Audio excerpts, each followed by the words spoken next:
So how do you feel about the draw and how the two horses are It's playing? ideal. I mean, it's as good as the weather, just perfect. You know, I think that it's it's kind of ironic. They've been training together with Publisher on the inside of Tiztastic, and then they draw side by side in that order.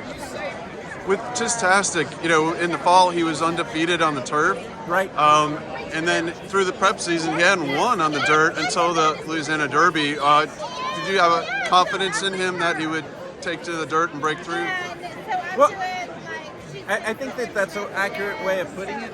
It took the Louisiana Derby for him to break through. Off of his races, he had trained nicely on the dirt, but when you look at his dirt race at Saratoga, how tough of a race that was, how accomplished those horses ended up being, and then his first race off of winning the stake is the Street Sense, and it's Sovereignty and Sandman. Right. He's been running against these horses, and third in the Street Sense isn't good enough. Big difference in distance.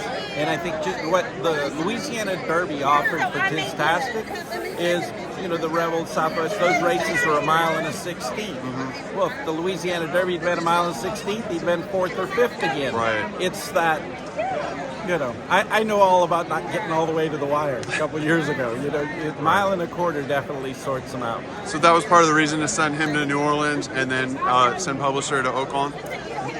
Yes. Keep him there.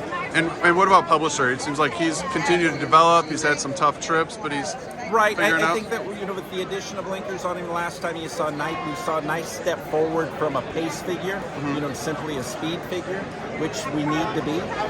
And he needs to get away from there a little better. He's given him a head start that he doesn't need to. Yeah. His demeanor is unbelievably laid back, which will be a very positive with 150,000, 160,000 people. He will not waste any of himself, but when the bell rings, he needs to go.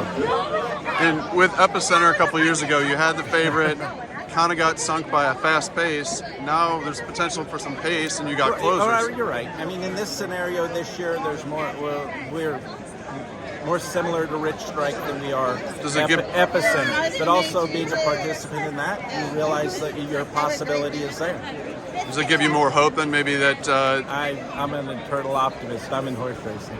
All right. Well, good luck. All right. Thank you, Steve.